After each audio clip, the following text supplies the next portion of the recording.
Assalamualaikum warahmatullahi wabarakatuh. Perkenalkan, nama saya Syaril Hanafi, NIM T 2017-1111. Nah, di sini saya akan menjelaskan mengenai bab haji dan umroh. Nah, yang pertama, pengertian haji. Haji adalah mengunjungi Ka'bah untuk mengerjakan ibadah yang meliputi tawaf, sa'i, wukuf, dan ibadah-ibadah lainnya untuk memenuhi perintah Allah Subhanahu wa taala dan mengharap keridhaannya dalam waktu yang telah ditentukan. Nah, yang kedua yaitu hukum haji. Mengerjakan ibadah haji hukumnya wajib ain, sekali seumur hidup bagi setiap muslim yang telah mukallaf dan mampu melaksanakannya. Nah, adapun syarat-syarat haji.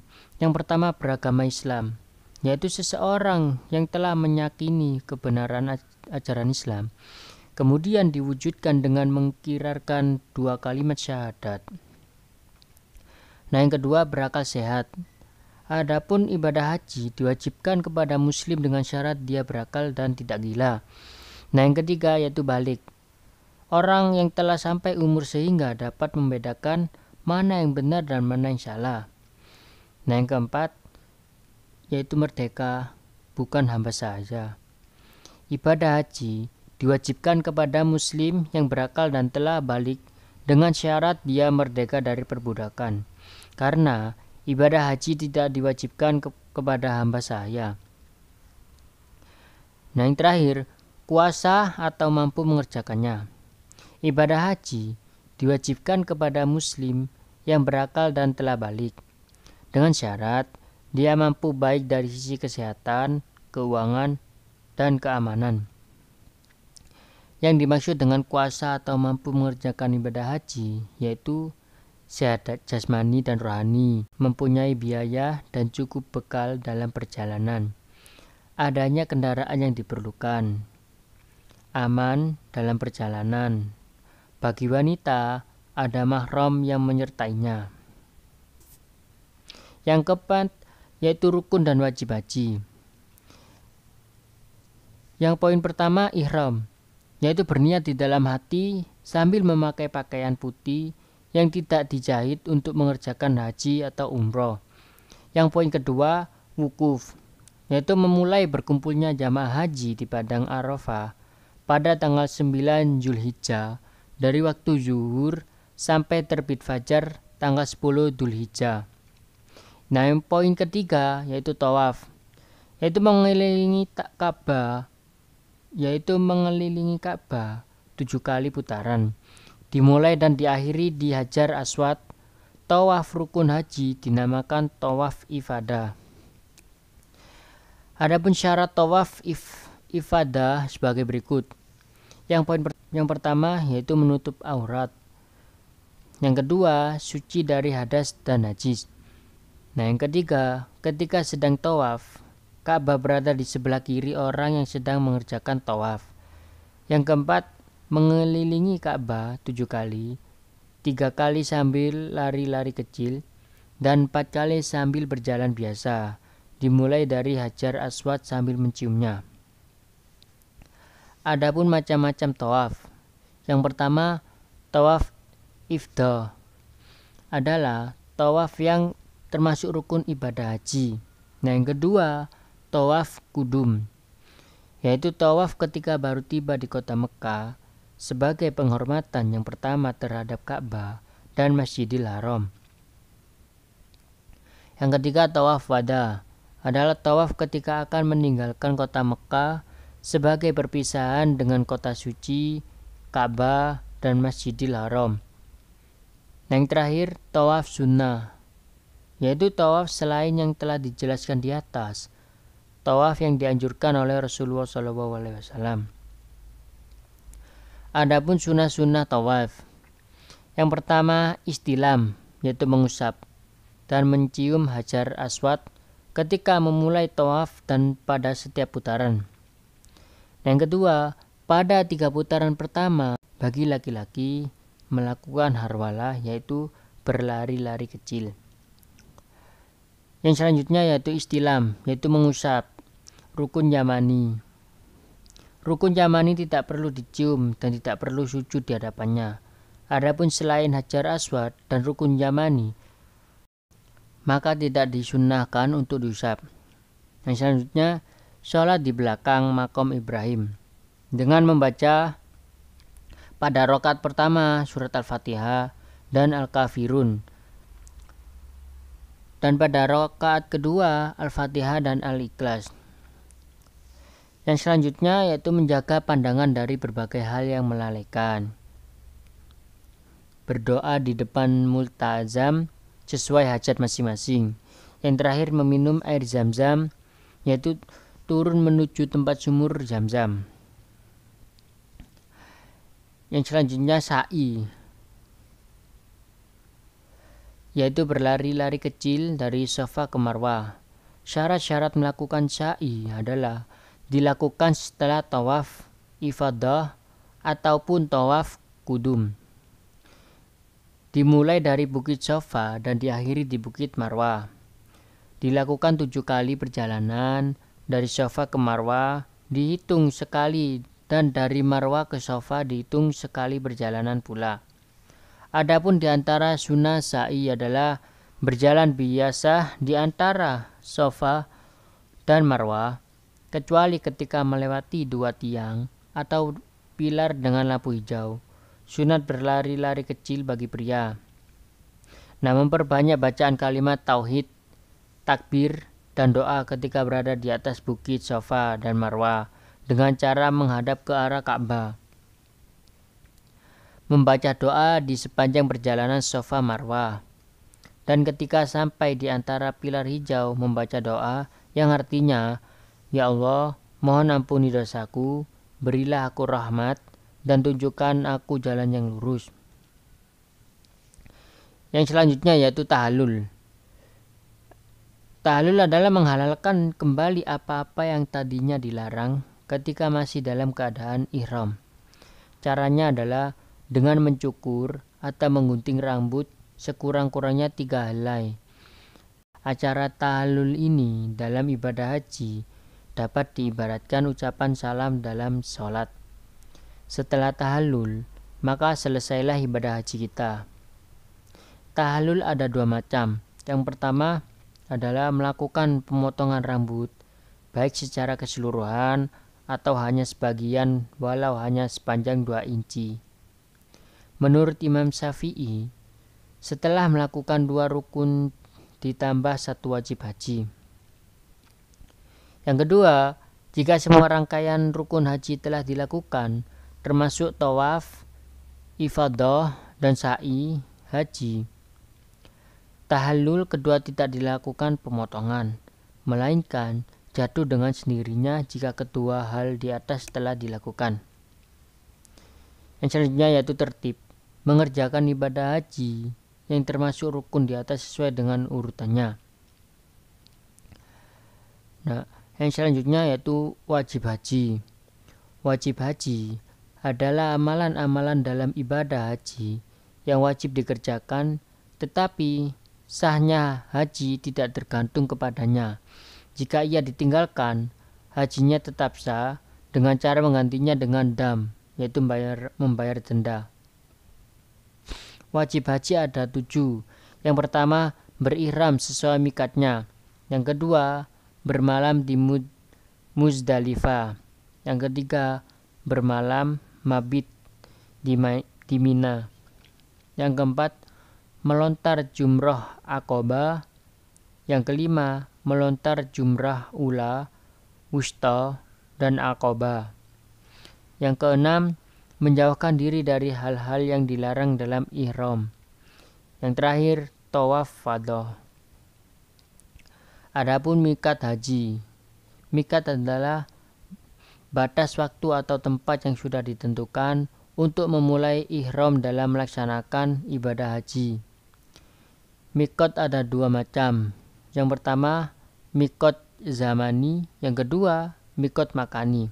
Nah, yang pertama, mikot zamani adalah waktu sahnya diselenggarakan pekerjaan-pekerjaan haji. Orang yang melaksanakan ibadah haji, ia harus melaksanakannya pada waktu-waktu yang telah ditentukan. tidak dapat dikerjakan pada sembarang waktu. Yang kedua, mikot makani. Mikot makani adalah tempat memulai ihram bagi orang-orang yang hendak mengerjakan haji dan umroh. Dalam mikot makani ada beberapa tempat untuk melakukan ihram, diantaranya yang pertama, bagi orang yang tinggal di Mekah, hendaknya ia ihram di rumahnya masing-masing. Yang kedua, bagi orang yang datang dari arah Madinah atau sejajar dengan Madinah, mikotnya di Zulhulaifah atau Bir Ali. Yang ketiga, bagi orang yang datang dari arah Syam, Mesir, Maghribi, dan negara-negara sejajar dengan daerah tersebut, maka mikotnya di Juhfah atau dekat Juhfah, yaitu suatu kampung yang bernama Rabik. Nah, yang keempat, bagi orang yang datang dari arah Yaman, India, Indonesia, dan negara-negara yang sejajar dengan negara tersebut, maka mikotnya di Yalamlam, yaitu bukit dari beberapa bukit Tuhama.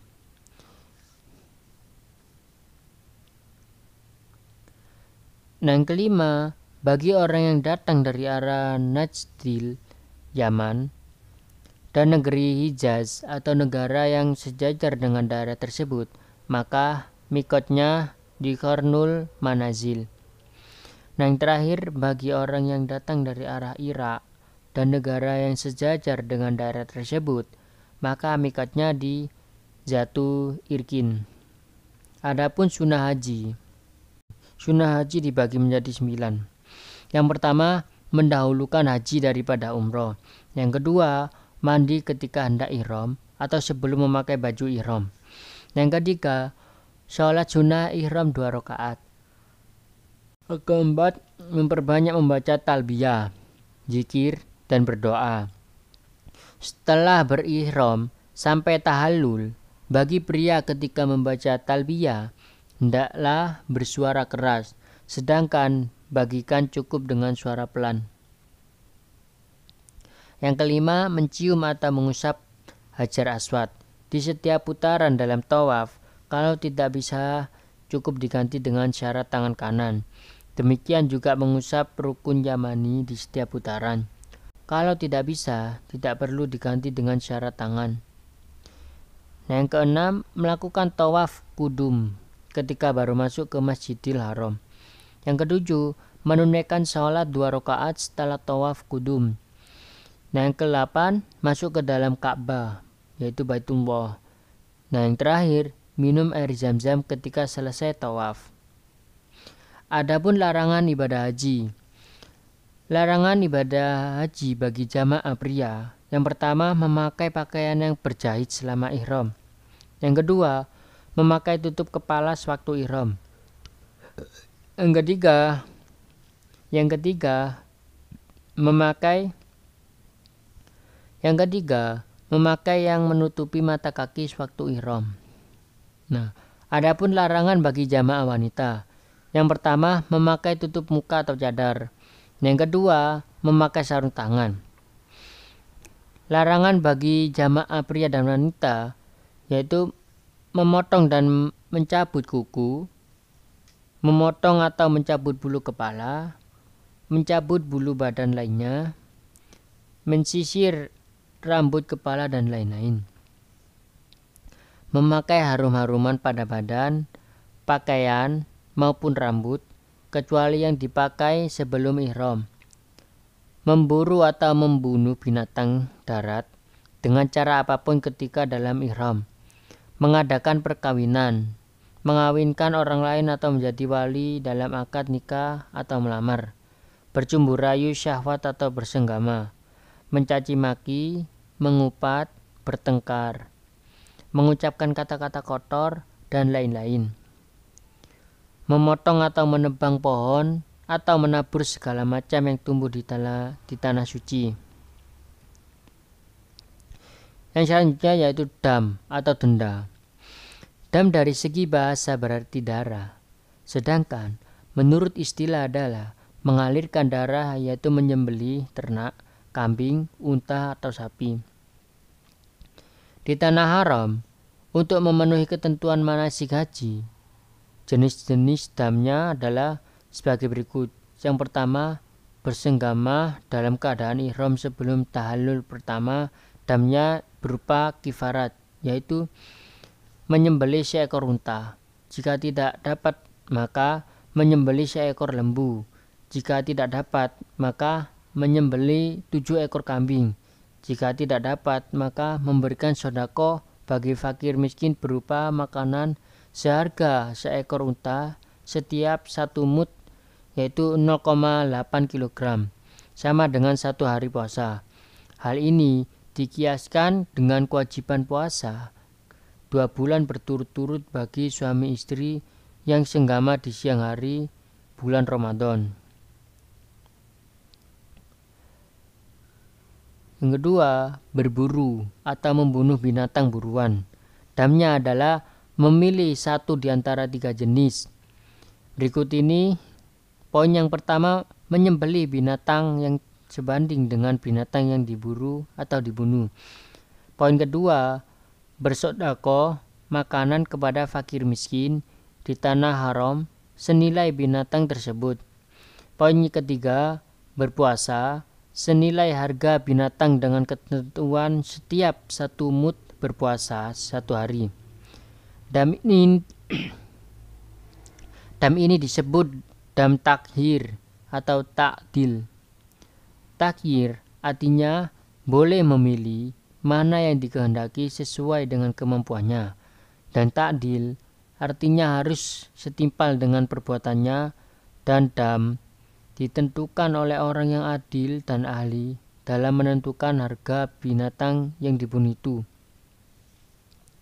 Yang selanjutnya yaitu mengerjakan salah satu dari larangan tersebut. Yang pertama, mencukur rambut, memotong kuku, memakai pakaian berjahit, memakai minyak rambut, memakai harum-haruman, bersenggama atau pendahuluannya setelah tahallul pertama. Damnya berupa dam takhir, yaitu boleh memilih salah satu di antara 3 hal, yaitu yang pertama, menyembelih seekor kambing. Yang kedua, berpuasa 3 hari. Yang ketiga, bersedekah sebanyak 3 gantang, yaitu 9,3 liter makanan kepada 6 orang fakir miskin. Yang selanjutnya, melaksanakan haji dengan cara tamatu atau qiron. Damnya dibayar dengan urutan sebagai berikut. Yang pertama, memotong seekor kambing. Bila tidak mampu, maka wajib berpuasa 10 hari. 3 hari dilaksanakan sewaktu ihram sampai Idul Adha, sedangkan 7 hari lainnya dilaksanakan setelah kembali ke negerinya. Yang selanjutnya, meninggalkan salah satu wajib haji sebagai berikut. Ihram dari miqat, melontar jumrah, bermalam di Muzdalifah, bermalam di Mina pada hari tasyrik, melaksanakan tawaf fadha. Damnya sama dengan dam karena melaksanakan haji dengan tamatu atau qiron tersebut. Adapun macam-macam haji. Ibadah haji adalah ibadah yang berbeda dengan ibadah yang lainnya. Yang pertama, haji qiron, yaitu seorang berihram untuk melaksanakan umroh dan haji secara bersamaan. Kemudian ia melaksanakan tawaf dan sa'i. Kemudian ia tetap dalam keadaan ihramnya sehingga selesai melaksanakan manasik hajinya pada tanggal 10 Dzulhijjah. Yang kedua, haji ifrad, yaitu seorang yang berihram untuk melaksanakan ibadah haji saja. Dia tidak bertahallul dari ihramnya sampai dia selesai melaksanakan manasik hajinya pada tanggal 10 Dzulhijjah. Yang ketiga, haji tamatu, yaitu seorang berihram untuk melaksanakan umroh pada bulan haji. Kemudian dia bertahallul dari ihramnya dengan memotong rambutnya. Lalu dia tetap dalam kondisi halal sampai datang hari tarwiyah, yaitu tanggal 8 Dzulhijjah. Maka dia berihram untuk melaksanakan haji. Yang selanjutnya yaitu tata urutan pelaksanaan haji. Yang pertama, ihram. ihram paling lambat tanggal 9 Dzulhijjah pada mikot yang telah ditentukan. Yang kedua, wukuf di Arafah. Berkumpul di padang Arafah beberapa saat yang dinilai dari tergelincirnya matahari pada tanggal 9 Dzulhijjah sehingga menjelang fajar tanggal 10 Dzulhijjah. Yang ketiga, mabit di Muzdalifah. Selesai melaksanakan wukuf, lalu berangkat menuju Muzdalifah untuk mabit atau menginap di sana walaupun sebentar. Waktunya dimulai dari tergelincirnya matahari pada 9 Dzulhijjah sehingga terbitnya fajar pada tanggal 10 Dzulhijjah. Nah, yang keempat, melontar jumroh Aqabah. Setibanya di Mina, yaitu waktu duha dalam tanggal 10 Dzulhijjah, lalu melontar jumroh Aqabah, yaitu tempat untuk melontar batu yang terletak di Bukit Aqabah dengan 7 batu kerikil, dan setiap pelemparan disertai dengan bacaan Bismillah, Allahu Akbar. Selanjutnya, tahallul awal. Setelah melontar jumroh Aqabah, kemudian dilakukan dengan tahallul, yaitu bebas dari kewajiban ihram haji. Sesudah selesai mengerjakan amalan-amalan haji, awal dengan cara mencukur atau menggunting rambut sekurang-kurangnya 3 helai. Nah, selanjutnya tawaf ifadah. Bagi jamaah haji yang akan melakukan tawaf ifadah pada hari itu juga 10 Dzulhijjah dapat langsung pergi ke Mekah untuk melakukan tawaf. Yang selanjutnya sa'i. Setelah melakukan tawaf ifadah, dilanjutkan melakukan sa'i, yaitu berjalan dari Bukit Shafa ke Bukit Marwah dan kembali lagi ke Bukit Shafa sebanyak 7 kali. Sebelum memulai sa'i, kita dihadapkan badan ke arah Ka'bah. Nah, yang selanjutnya tahallul kedua. Setelah melakukan sa'i, lalu dilanjutkan dengan tahallul kedua, yaitu akhir.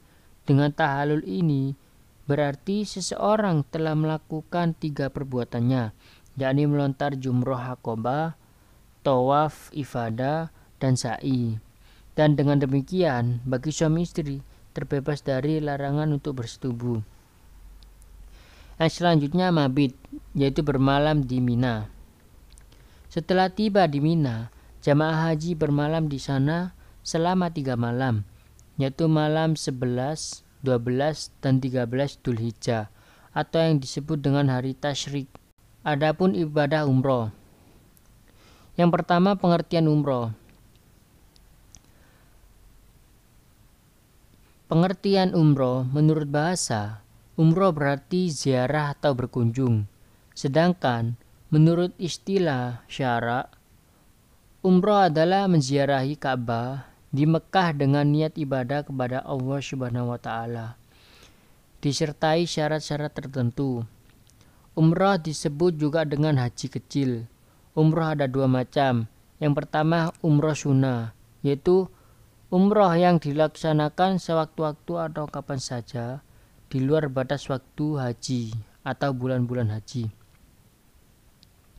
Nah, yang kedua, umroh wajib, yaitu yang dilaksanakan dalam rangkaian ibadah haji dan dilaksanakan pada batas waktu haji, yaitu bulan-bulan haji. Adapun syarat wajib dan syarat sah umroh. Yang pertama, Islam. Yang kedua, balik. Yang ketiga, berakal. Yang keempat, merdeka. Adapun rukun umroh itu ada 5. Yang pertama, ihram, yaitu niat memulai mengerjakan ibadah umroh. Yang kedua, tawaf, yaitu mengelilingi Ka'bah sebanyak 7 kali. Yang ketiga, sa'i. Yang keempat, tahallul, yaitu mencukur atau menggunting rambut paling sedikit 3 helai rambut. Yang terakhir, tertib, yaitu dilakukan secara berurutan. Adapun tata urutan pelaksanaan ibadah umroh, yang pertama, melakukan ihram dengan niat umroh dari miqat Maka yang telah ditentukan. Sebelum berihram, ada beberapa hal yang perlu dilakukan, Yang pertama memotong kuku, mencukur kumis, mencabut bulu ketiak, mandi, menyisir. Yang kedua, rambut dan merapikan jenggot. Yang ketiga, memakai wangi-wangian. Yang keempat, mengganti pakaian biasa dengan pakaian ihram. Yang kelima, mengerjakan sholat sunnah 2 rakaat. Yang selanjutnya masuk ke Masjidil Haram untuk melakukan tawaf sebanyak 7 kali, sekali putaran, yang dimulai dari sudut Hajar Aswad dan berakhir di sana pula. Nah, yang selanjutnya selesai tawaf, dilanjutkan dengan sa'i antara Bukit Safa dan Marwah. Perjalanan dari Bukit Safa dan Marwah dihitung 1 kali. Sa'i dilakukan sebanyak 7 kali dan berakhir di Bukit Marwah. Yang selanjutnya selesai sa'i, dilanjutkan tahallul. Dengan demikian bebaslah kita dari segala larangan ihram. Tahallul juga menandai selesainya pelaksanaan umroh. Adapun hikmah diwajibkannya haji dan umroh. Yang pertama, mengikhlaskan seluruh ibadah. Beribadah semata-mata untuk Allah Subhanahu wa Ta'ala dan menghadapkan hati kepadanya dengan keyakinan bahwa tidak ada yang diibadahi dengan hak kecuali Dia adalah satu-satunya pemilik nama-nama yang indah dan sifat-sifat yang mulia. Yang kedua, mendapat ampunan dosa-dosa dan balasan jannah. Yang ketiga, dapat terbukanya wawasan. Begitu banyak perbedaan dalam pelaksanaan ibadah, namun para jamaah tetap bersatu beribadah dan sama-sama mendapat ridha Allah Subhanahu wa Ta'ala. Sikap ini tentu akan berpengaruh luar biasa dalam kehidupan, karena hampir semua masalah yang melanda umat Islam bersumber pada kepicikan dan kesempitan wawasan dan pandangannya tentang Islam. Yang keempat, menyambut seruan Nabi Ibrahim alaihissalam. Nabi Ibrahim alaihissalam telah menyerukan agar berhaji kepada manusia, dan Allah Subhanahu wa Ta'ala menjadikan siapa saja yang Dia kehendaki untuk bisa mendengar seruan Nabi Ibrahim alaihissalam. Yang selanjutnya menyaksikan berbagai manfaat bagi kaum muslimin. Dan di antara yang terbesar adalah menyaksikan tauhidnya, yakni mereka beribadah kepada Allah Subhanahu wa Ta'ala semata-mata. Mereka datang dengan niat mencari wajahnya yang mulia, bukan karena riya, yaitu dilihat orang lain, dan juga bukan karena sum'ah, dibicarakan orang lain. Yang selanjutnya saling mengenal dan saling menasihati. Dan di antara hikmah haji adalah bahwa kaum muslimin bisa saling mengenal dan saling berwasiat dan menasihati dengan al-haq. Mereka datang dari segala penjuru, dari barat, timur, selatan, dan utara Mekah. Berkumpul di rumah Allah Subhanahu wa Ta'ala yang tua, di Arafah, di Muzdalifah, di Mina, dan di Mekah. Yang selanjutnya mempelajari agama Allah Subhanahu wa Ta'ala.